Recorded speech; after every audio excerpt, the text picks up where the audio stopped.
Hey there guys, and welcome back to the channel. I know that this is a little bit different from what we normally do, but stick with me. This thing's really cool.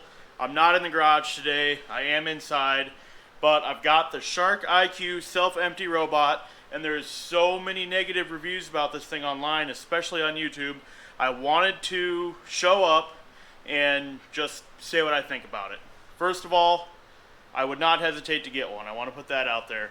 You have to understand how these things work and what they're designed for. They're not designed, it's not a shop vac. It's not going to pick up huge clumps of things all over the ground, all that kind of stuff. I've got some footage here to show you with the GoPro attached to the top of the vacuum, so we'll take a look at that, and I'll talk through that a little bit. What I wanted to do here, though, is show a little bit about the self-empty feature. You will see it get back to its dock, self-empty and all that. Let's go ahead and pull that self-empty bin. I've got a dog, a lab, he sheds a lot, and so that was one of the main reasons I wanted to get one of these. But they say that you only have to empty that thing, I think it's advertised as once a month, maybe once a week, but I'm pretty sure it's every 30 days that they say you have to empty that. I empty it at least every 2 to 3 days, and you'll see why here in a second. Let's go ahead and take a look at it. So here's the robot with the self-empty. You just push the button there to pop it off. And then, if we come over here to the trash, click that button right there, look down in it before we empty it. That's what it looks like after 2 days. So we can go ahead and empty that out. Okay, as you can see, I've got all that pulled out of there, but there's still quite a bit of hair that sticks to that filter there, so I'm going to go ahead and grab that out. And there's some really fine dust and stuff. There's another filter up there on top. Hopefully you can see that. And they get stuck to that too, so I just kind of run my finger along it, clean that off, empty this out, and stick it back on there. Let's go ahead and do that. Alright, couple seconds, and that cleaned it up a lot more. So now we can it just pops right back on there. But now what I want to do is pull the compartment off the back of the vacuum. It's been over a week since I've done this. We pull it forward. There's two little tabs right there that we click in and pull that out. Check my dustbin. Yes, I'm checking your dustbin. And let's see if there's anything clogged up in here. So to open this, grab those two tabs there. Wow, it's actually pretty clean. People complain that this thing doesn't self-empty very well. And this is a bad design here. I don't know what this little ledge here is for, but you got to reach in there and clean that out. There is a lot of fine dust in here. So we clean that out. Hair gets stuck back here. So like I said, every weekend, really, I just come through and do this. And then I let it run all week. And then this gets full.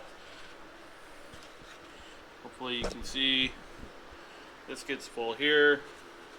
Just kind of rub that with my hand to clean that filter off. And into the trash. Close it up. We can slide it right back into the robot like that. Push them right back home.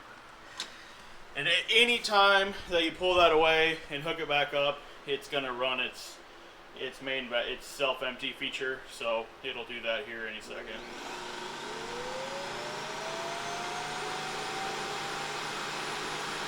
Not really all that loud.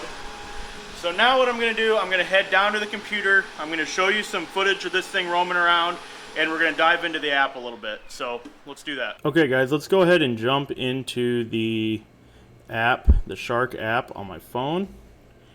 I'm going to go ahead and pull it up here for you. Alright, as you can see here, I've got the Shark app. I've got one notification because it got mad that I pulled it away from the dock to clean its base out. So Jet cannot run because its dust cap is missing. We can go view notifications and clear that. So I did name my robot Jet. I don't really know, it just felt right. So if we click on him here, he's charging on the dock. Next cleaning is tomorrow at 9 a.m. Can we click that? Nope, that just brings up notifications. So let's go into Jet's history, and we can talk a little bit about the mapping. If we go to history here, it should populate here. So the 20th of May is the last piece of data that we've got there. So every day you can click on this and it'll show you a full timeline. This is what it thinks it did based on the map. So the whole mapping thing is a little bit weird. As you can see, it's cleaned 58 times, 17,500 square feet that it's cleaned. It's ran 28 hours. So the way that my house is set up, it runs 4 cleaning cycles every day. So it cleans once, goes back to empty. It empties every 30 minutes, and from what I can tell, there's not a way to change that. So it goes out and cleans 30 minutes, goes to the dock, comes back out for another 30 minutes, and then when it goes back to empty, it charges itself, and that probably takes an hour or two, and then it goes back out for 2 more cleaning cycles, and then it's done for the day. So let's go to the map here quick. And click map. Your map is complete. I haven't created any rooms because I don't think I'll use that feature, but this is the map that it made of my house. And a little bit about the map. So everyone complains it won't map, it won't go to the right room. Even if it does make you a map, the map doesn't look like my house. I get it. I understand where you're coming from.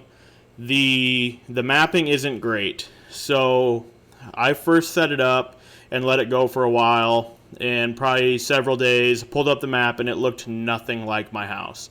And so down at the bottom of your map, when your map is still being made, it'll have a thumbs up and a thumbs down. Does this map look like your house? And if it doesn't, click the thumbs down, it'll start over again. And eventually it started looking like my house. And so I gave it a thumbs up one day. And then I think it ran for maybe 2 more cleaning cycles, and then boom, my map was done. So if it doesn't look like your house, tell it no, and just do that until it starts to look something close, and then give it a thumbs up. It'll run a couple more times, and basically just to confirm everything that it thinks, and then you'll have a map. So this is pretty close. So we can go back to Jet's history here, and let's see. There was one day this week. Was it Thursday? Let's click on Thursday the 4th here. Open this up. Ran for 131 minutes. Nope, that one looks pretty good. Is it Friday? That looks nothing like my house. So right where it shows the home is where it's docking station at, and everything to the left of that is outside. That's an exterior wall there. So unless it was out mowing the yard too, that looks nothing like my house. And then yesterday, Saturday the 6th, we'll click on that one, which was the very next day, and it pulls it up, and that's exactly what my house looks like. So I don't quite understand. Right in the middle there, you see that little cutout. That's part of the kitchen. There's a wall there, so there's definitely nothing there. This is probably the best map. This little jet out to the bottom left is my master bedroom, and then the little jet out below that is master bath, and then hallway up into the kitchen. Yeah, all that good stuff.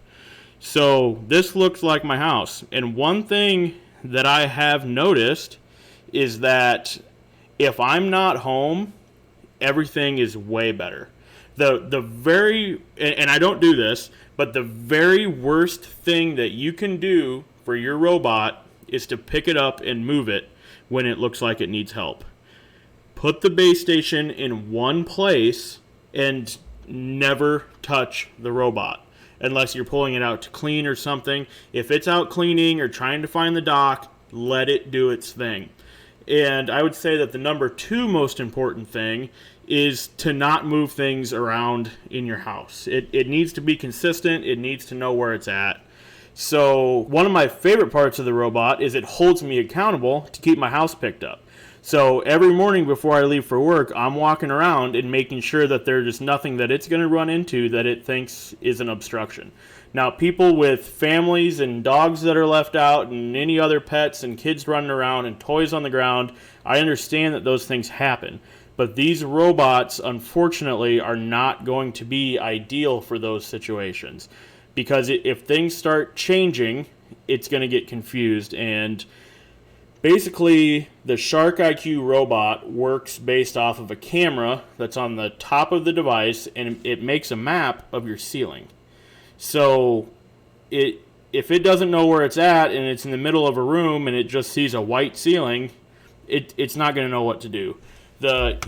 Anytime you're having issues, the map doesn't work, yeah, some of it is probably Shark's fault, the robot's fault, whatever. But consistency is key with these robots. You cannot be changing things, and I understand that there's better technologies out there and, the radar on them, and so that they don't run into things. I get that. But if you're looking at the Shark IQ, you're not going to get that. And in the price range of the Shark IQ, especially with the self-empty bin, you are not going to get that. So that's why you buy the Shark IQ. I had to have the self-empty bin with the dog hair, and quite frankly, I'm really impressed with it.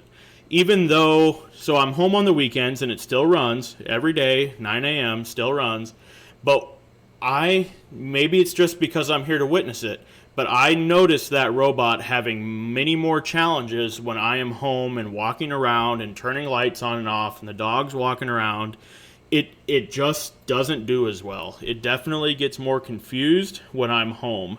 And like I said, I don't touch it, but it sees things happening through that camera that it's not used to. And this morning I found it looking for the dock. It spent like 20 or 30 minutes looking for the dock.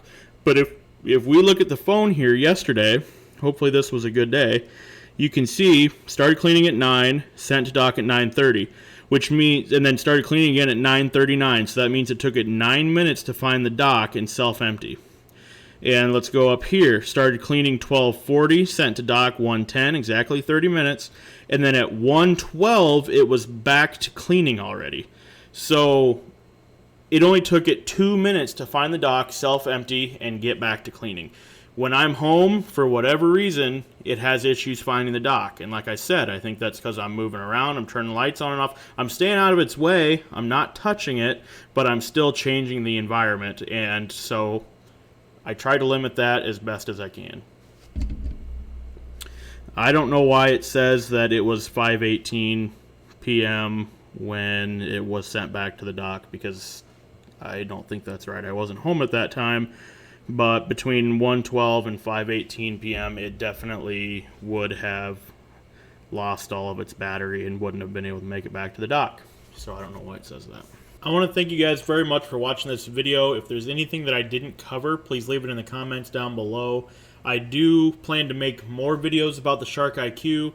I just wanted to get my first few weeks in and see how it worked. Hopefully I was able to answer some of your questions. And like I said, if you have questions though that I didn't cover, please leave it down in the description below and I'd be happy to answer. Overall, I'm very impressed with this vacuum. It is exactly what I needed with the dog. I didn't vacuum with the regular upright vacuum as much as I should have, and running this every day really helps keep things maintained. Not saying that I don't need to use the upright vacuum anymore, because there's small little places that the Shark doesn't find, but you just can't have unrealistic expectations for it. So for the majority of the house, the Shark does a very nice job and covers everywhere, really the main areas that I leave it access to. So again, thank you very much for watching. If you can like this video, I'd really appreciate it. There is a link to the Shark IQ in the description below. Amazon's running a great link through this deal, so please hit that link down in the description to check it out for yourself.